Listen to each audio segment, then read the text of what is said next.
Taip, ką sveiki bičiuliai, taip kaip ir žadėjau, šiandieną apžvalga, profilaktika, mano pačios mėgstamiausios rytės, jau 3 sezonai. Tai yra Shimano Stella, 2,5 tūkstančio dydis. Tie 3 sezonai neapsėjo be randų. Čia puikiai matosi Wolframas parskrydęs man tiesiai veidą, na, su ryte tiesiog prisidengiau nuo jo ir aš dabar netgi turbūt bus sudėtinga parduoti šitą rytę, nes galbūt išgelbėjo akį. Kodėl Shimano ir kodėl Stella?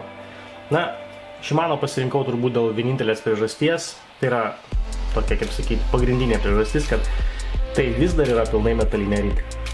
Ką turiu omeny? Korpusas magnes.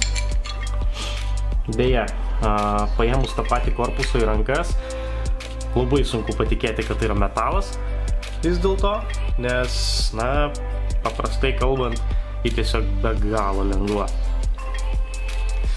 Antras dalykas, ką norėčiau pastebėti, tai yra, na, korpuso linijos yra tiesiog idealiai sueinančios ir tai labai gelbsti tada, kai, na, tiesiog reikia apsisaugoti nuo pašalinių aplinkos veiksnių ir, na, tai yra vienas iš pagrindinių dalykų, kuom skiriasi aukštos kokybės rytės nuo pigių ryčių, arba taip sakykime, ekonomas ir taip toliau. Dėjas svarstyklės palikau darbe, pasverti negaliu šito džiaugsmo, bet, na, akivaizdžiai matosi, kad korpusas yra tiesiog idealus, jokių tarpų, jokių nieko. Pati rytelė po šitiek laiko yra visiškai, kaip sakant, švari, graži. Be abejo, tepalo ant, tarkim, pagrindinės poros jau darbinio paviršiaus praktiškai nėra. Jautėsi šioks toks nedidelis liuftas, šiokie tokie pašaliniai garsai, na vis dėlto 3 sezonai tai yra pakankamai ilgas laiko tarpas, net ir tokio lygio rytį. Jie gaudyta buvo pagrindė džigas, na, kaip naudota kaip laitinė rytė, karts nuo karto Kuršių marios, 30 netgi 40 gramų, taip pat su jie buvo gaudoma wobleriais iki 130 mm ilgio, pačių twitchingų, su pakankamai agresyviais kotais ir, na, ką galiu pasakyti, šiai dienai tai yra pati geriausia, pati ta rytė, kurią turbūt net nekyla minčių, kurios tiesiog parduoti. Pabandysiu padaryti pilną profilaktiką, šiaip kas liečia rotorių, būgnelį ir visą stabdžių paketą, taip pat rankenėlę, na, jau esu daręs video apžvalgas anksčiau, kaip daromas jau pilnas aptarnavimas, pilna profilaktika ir kartotis nematau prasmės. Šiandieną pabandysiu paliesti 2 temas, tai bus būtent patys viduriai, tai yra tai, kas randasi korpuse ir be abejo atbulinės eigos stabdis arba datinis guolis arba, nežinau, dar jeigu rusiškai stop obratna vahoda ir kažkas tai tokio. Parodysiu, kaip teisingai aptarnauti šį mazgą ir kaip atlieku profilaktiką būtent tokio tipo ryčių pagrindinio mechanizmo. Norėčiau truputėlį apie esminius skirtumus, ar ne? Tarkim, turim Vanquishą, turim Shimano Twin Powerį, yra dar begalė modelių, tas pats Stradikas, išlengvintas C4+ Stradikas ir taip toliau ir panašiai, bet kodėl Stella ir kodėl jinai kainuoja tokius didžiulius pinigus? Tai va, jeigu kalbant apie tai, tai vis dėlto. Stella tai yra atskiras segmentas, ta prasme, be abejo turim Vanquishą, kurio, tarkim, korpusas yra identiškas, bet taip pat taip rotorius yra kitas, ten jau eina iš C4+ anglies materialo, ar kaip ten jį vadinti. Bet visų pirma, ką jūs gaunat? Jūs gaunat pilnai metalinę rytę. Na, rotorių taip pat biškutį braižiau, nes, na, iš tikrųjų jis pakankamai lengvas ir kažkur esu netgi girdėjęs, kad, ta prasme, kad jis taip pat yra plastikinis. Ne, tai yra metalas, kažkur dar likusios žymės, na, šiek tiek pagrandžiau, tikrai viskas šviečiasi metalu. Rotorių tokį turi vienintelė Stella ir manau, kad visada tai bus, labai tikiuosi. Toliau, pagrindinė pora. Na, nežinau, kiek pavyks kamerai sufokusuoti, bet tokią pagrindinę porą taip pat turi vienintelė Stella, tai yra tas vadinamas mikromodulis. Nežinau, ar pavyks išvelgti darbinį paviršių, greičiausiai čia biškutį jau jis per daug mažas, bet Ką turi Stella, ko neturi kitos ritės? Tai, kaip matote iš karto iš spalvos, pagrindinio dantračio matosi, kad jis turi specialią dangą, nes tarkim to paties Vanquisho arba Twino arba visų kitų. Išskyrus Stradikas, ten yra dar taip pat turi dažytas juoda spalva, bet nesigilinsim smarkiai. Tai yra papildoma antikorozinė danga Shimano, bent jau tiek, kiek pavyko man rasti informacijos, apsauganti taip pat pagrindinį dantratį nuo aplinkos veiksnių, korozijos ir toliau ir panašiai. Taip pat, ko neturi nei viena kita Shimano ritė, šito man turbūt tikrai nepavyks parodyti, bet taip, fokusuojam. Darbinis paviršius turi dar vieną papildomą padengimą ir, tarkim, dabar tikrai nepavyks man to parodyti, bet esmė tokia, kad iš darbinis paviršius akivaizdžiai jaučiasi, kad jis yra žymiai slidesnis. Ta pati pagrindinė ašis taip pat turi specialią slidžią dangą. Tai, ta prasme, teikti nedrįsiu, bet iš esmės tai, kas yra ant pagrindinės poros ir kas įdomiausia, būtent ant darbinio paviršiaus. Tai yra kažkas labai panašu į, nežinau, kažkur esu berods girdėjęs, kad keramikos danga ar panašiai, bet tai padeda rytai išlikti žymiai ilgiau puikios būklės. Taip, tuo pačiu gaunam pilną faršą, kaip sakau, guolių. Manau, kad po truputį bandysiu pradėti viską valyti. Korpusas jau dabar yra išvalytas, bet tiesiog viską išvalysiu ir po truputėlį pradėsim rinkinėti visą šitą grožį vėl į vieną visumą. Ir galų gale parodysiu galbūt kokius tepalus, kuriuose vietose naudoju dėl bendros informacijos. Taip pat keletą galbūt tokių įdomesnių momentų, į kuriuos reikėtų atkreipti dėmesį. Apdailą laiko toks varžtelis, kuris randasi šitoj vietoj. Ok, ir kad prie jo prieiti, mums tenka tai daryti per šią skylutę. Ar ne? Tai va, pagrindinė problema buvo tokia, kad, pavyzdžiui, šį kartą nežinau kodėl, bet atsukti šį varžtą buvo be galo problematiška, kadangi jis kažkodėl tai, stovėjo prisukta šiek tiek labiau į viršų. Ir čia reikalingas pakankamai plonas, ilgas atsuktuvas ir, sakyčiau, su šiuo mazgu juokauti per daug nereikėtų, nes tai gali pasibaigti pakankamai skaudžiai. Tai va, šios ritės valymui panaudosiu priemonę, kuri, jau, sakant, tikrai ne pirmą kartą naudota. Viskas su ja tvarkoj, paviršių nepažeidžia, jokių problemų neturėjau. Vyrukai, jinai tikrai yra labai neblogo stovio. Ant dantračių matosi nusidėvėjimo žymės šiokios tokios, ant kai kurių detalių taip pat jau matosi juodas tepalas. Kaip ir pribrendo laikas ir tiesiog po truputėlį išsivalysim, išsiplausim ir tada pratęsim. Tai va, detalės mūsų praplautos. Šiandien galvoju sliekas pagrindinė pora dantračiai. Naudosim ZPI softą. Kažkaip nusprendžiau, kad vis dėlto jis galbūt čia tiks geriau. Toliau, visos kitos detalės ir šiaip, tokias kaip bendro pobūdžio patepliojimus labai mėgstu panaudoti DG6.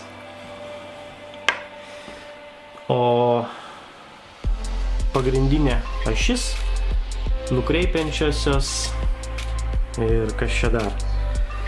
Jeigu jie bus aišku, tiesiog ten, kur jas naudoti oilą, naudosim Alchemy Oil Medium Light'ą iš ežiukų mūsų. Guolius reikėtų iš tikrųjų švariai nuvalyti tiesiog galbūt su tualetiniu popierium ar panašiai ir jos tiesiog labai plonyčių sluoksnių padengti DG6. Esmės kaip ir didelės nėra, kaip pagalvojus, nes vis dėlto darbinis paviršius yra guolio viduje, bet pagalvokime apie vieną momentą. Tarkim, atsitinka taip, kad jūsų guolis pradeda dėvėtis, užstringa ir panašiai. Kas vyksta tada? Tada sukimasis jau vyksta per išorinę arba vidinę žiedelių pusę, ir tai automatiškai jau pradeda gadinti jūsų, tarkim, korpusą arba pagrindinę porą pačią. Tai va, kad apsisaugoti nuo to, manau, kad tikrai niekam blogiau nebus, jeigu tiesiog patį guolį padengsime šiek tiek tepalu ir netgi guoliui pradėjus streikuoti, žala bus ženkliai mažesnė, kadangi ten, kur atsiras trintis, bus vis tiek tepalo, kokybiško tepalo plėvelė.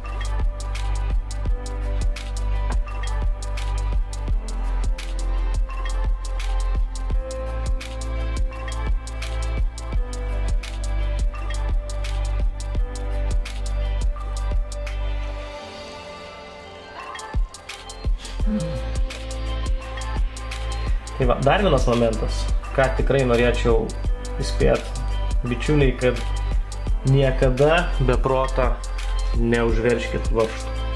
Yra tokie mazgai, kaip tarkim valo veidiklis arba kaip pavyzdžiui ašis, tas vadinamas bėgunokas. Taip, čia varžtai šiaip tokia kaip ir probleminė vieta, jie ten gali atsiveršti, bet tam yra naudojamas sriegio fiksatorius. Ir tarkim, čia aš jau esu sutvarkęs šitą reikalą, jūs tiesiog minimalų kiekį tokio arba panašaus daikto ant sriegio įsukat ir jūs esat ramus, kad jūsų varžtas neatsisuks. Pats stengsimės per daug griebiai nesutepliuoti ir pagrindinės poros. Greičiausiai kelis kartus prasukus perteklių dar teks nuimti, nes norisi, žinau, taip lietuviškai riebiai, bet iš esmės tą daryti taip pat nereikia. Tai va, mūsų pagrindinė pora. Pagrindinį ašį vis dėlto norėčiau naudoti skystesnį tepalą. Daugiau čia nereikėtų, tiesiog simboliškai tiek čia porą lašelių bandyt maut. Ok.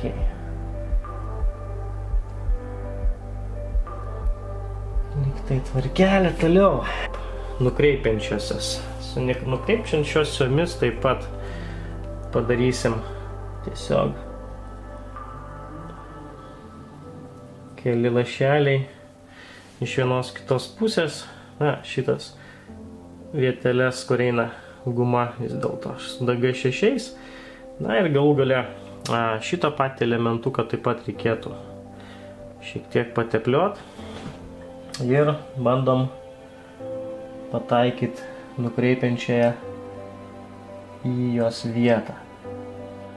Atrodo štai šitai. Tai va, dėl bendro supratimo, kaip viskas veikia. Tepalo perteklius, jeigu kažkur yra matomas, jį galima iš karto, kaip sakant, nuimti. Šiek tiek tepaliuko čia. Galim iš esmės iš karto biškutį jo ir į vidų, nes neužmirškit, parodysiu paskui, jeigu tik tai nepamiršiu. Sriegį vidinį taip pat reikėtų prižiūrėti, nes, tiems aišku, kas rytas visada laiko surinktas, ta prasme nenuimtom rankenom, tai gal ir mažiau čia bėdelė, bet tiems, kas vis dėlto nuiminėja rankenas, neužmirškit, kad sriegis taip pat dėvisi ir, jį reikėtų, kaip sakant, taip pat prižiūrėti. Ir opa. Sėdo. Esu atsižymėjęs tiek ant vienos, tiek ant kitos pusės, ar ne, kol kas sueina rodiklytės ir parodysiu, kodėl nebūtina to daryti. Dabar gerai įsižiūrėkit, mes tiesiog apeisim ratuką. Tai bėgam ir va. Iš esmės, matot, dabar dantračiai jau eina per kitus dantračius. Taigi, tikiuosi, kad matosi tai, nes va, šis brūkšnys eina šitaip, o čia, ta prasme, turėtų būti maždaug šitaip ir kad sueitų su šito brūkšneliu, bet taip nebevyksta. Tai reiškia, kiekvieną kartą ratas besisukdamas jis eina prie kitus dantračius, taigi šitai vietai, pavyzdžiui, žymėtis net, kaip ir nėra prasmės. Reguliavimo jokio pagrindinės poros neatlikau, nes, vis dėlto norėčiau pasižiūrėti visų pirma, kaip ryte elgsis su nauja tepalo plėvele. Labai palinkėčiau nepamiršti šitokių mažyčių elementų. Tai yra guminė tarpinytė, kuri apsaugo korpusą nuo drėgmės. Bandysim tiesiog ją, kaip sakant, įdėti taip, kaip jinai buvo.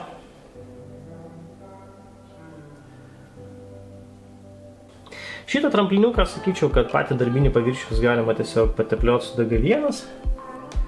Greičiausiai bus biškutį geresnė idėja negu su šiuo. Opa.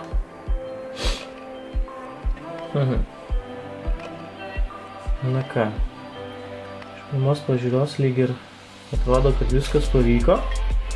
Atbulinės jėgos guolis arba atbulinės jėgos stabdis. Jisai sako taip, kad rotorius suktųsi tik tai vieną pusę ir tai darytų idealiai. Viduj matome barabaną arba tiesiog cilindriuką, nežinau kaip pavadinti. Ir toliau čia mes turime išdėstytus tokius cilindrinius adatinius guolius, kurie leidžia suktis ritas rotoriui tik į vieną pusę. Taip. Taip, turėtų matytis cilindriukai. Ar ne? Atrodo viskas kaip ir švaru, gražu. Ar ne? Bet pažiūrėkite į tai. Taip. Tiesiog, prabraukime. Ir ką mes dažniausiai matome? Mes matome šiokį tokį purvą. Ar ne? Kai atsiranda pakankamas kiekis purvo, prasideda problemos. Taigi šį mazgą reikėtų iš tikrųjų išlaikyti pakankamai švarų. Mūsų tikslas yra išvalyti šios du elementus. Šiaip ardyti adatinio guolio, turbūt tikrai nepatarčiau, nes gali atsirasti pašaliniai garsai. Ką mes darom? Pasiemam ausų krapštuką, pasiemam skystą tepalą, kuris beje puikiai tinka šiam mazgui taip pat. Aišku, tiesiog šimaninio originalus biškutį galbūt gaila naudoti. Tai va, ką padarom, tiesiog suvilgom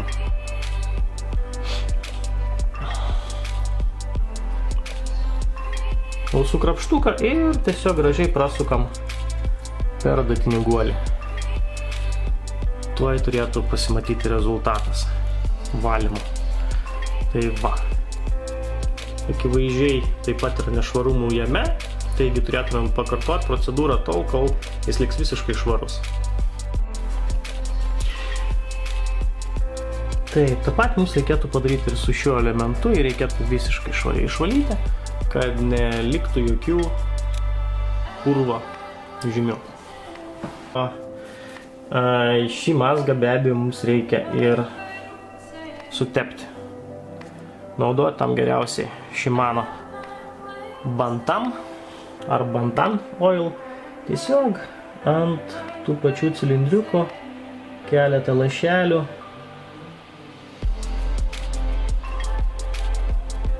Va, šitaip.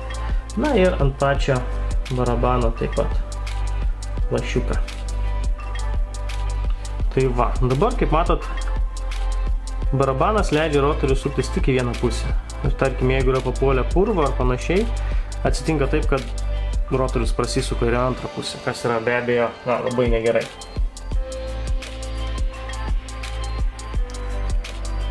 Va. Ir tuo pačiu stabdyti mūsų rotorių, tada kai jis yra atlenktas.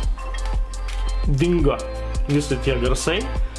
Aišku, šiek tiek jinai pačioje pradžioje, gal pirmą žvejybą dvi suksi sunkiau, bet pagal pojūčius galiu pasakyti tik tiek, kad įspūdis yra toks, kad dantračiai tiesiog kaip visiškai naujos rytis. Garsai dingė, laisvumas taip pat dingo, nežinau, tiesiog įsimylėjau šitą rytą iš naujo. Taigi, ką, teks turbūt tiesiog surinkti iki galo ir pasižiūrėsim, kaip jinai suksis tada. Tai yra puikiai rytė, bet dėja, kaip ir kiekvienas geras daiktas, turi savo minusus. Ir jei kalbant paprastai, Shimano padarė vieno guolio valo vediklio mechanizmą ir, jų teigimu, aplamai kodėl tai buvo daryta? Taigi buvo daryta dėl to, kad būtų kiek galima mažiau besisukančių detalių, tarpusavyje besitrinančių. taip pat turėjo būtent toks vediklis geriau apsaugoti guolį nuo ten pašalinių veiksnių ir taip toliau, bet kaip praktika parodė, vis dėlto senasis 2 guolių mechanizmas buvo geresnis. Lauksim 2018 metų modelio pasirodymo, pasižiūrėsim, kaip bus išpildyta viskas tenai, plus neužmirškit, kad gandai, negandai, bet greičiausiai kartu su Stela 18 metų mes išvysim ir 18 metų Exista. Tai va, jau prasitarė keletas žmogeliukų apie tai. Taigi lauksim, gali būti įdomu, galbūt pagaliau sulauksim tikro metalinio Existo. Viliuosi bent jau metalinių korpusų.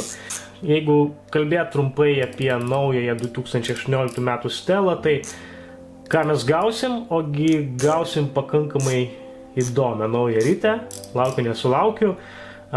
Ten pagal idėją mums jau šiuo metu, kas yra aišku, kad turėsim naują pagrindinę porą, toliau turėsim X-Protectą, šitame modelį gyvendintas berods Core Protect.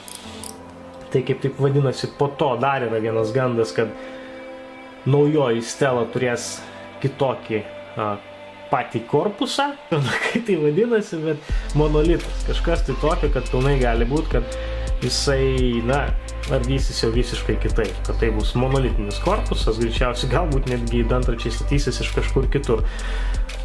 Jei kalbėt būtent apie Shimano, pavyzdžiui, su Daiwa ritėm po kažkur 2 gerų sezonų, rytė kaip rytė atrodosi, viskas lyg ir sukasi su jom ten neblogai, bet po profilaktikos ar panašiai pasijaučia būtent dantračių susidėvėjimas ir pasijaučia būtent tokių, kaip sakyt, papildoma vibracija ir garsu. Su Shimano šitos problemos nėra, bent jau dažniausiai. Naujosios Stelos pagrindinė para bus vėlgi dengta dar kažkokia tai mandresnė, medžiaga, padengimu ar panašiai, taigi turiu, kad kalba eina būtent apie pagrindinio dantračio darbinio paviršiaus padengimą, taigi gali būti, kad jis bus dar geriau įgyvendintas. Viskas, šiam kartui tiek, tikiuosi sužinojot kažką naudingo. Čia buvo Modestas iš Angler Studio. Turit klausimų, visada galite rašyti, kiek galėsiu, tiek pasistengsiu juos atsakyti ir, taip sakant, dalinkis ir su tavim dalinsis. Iki!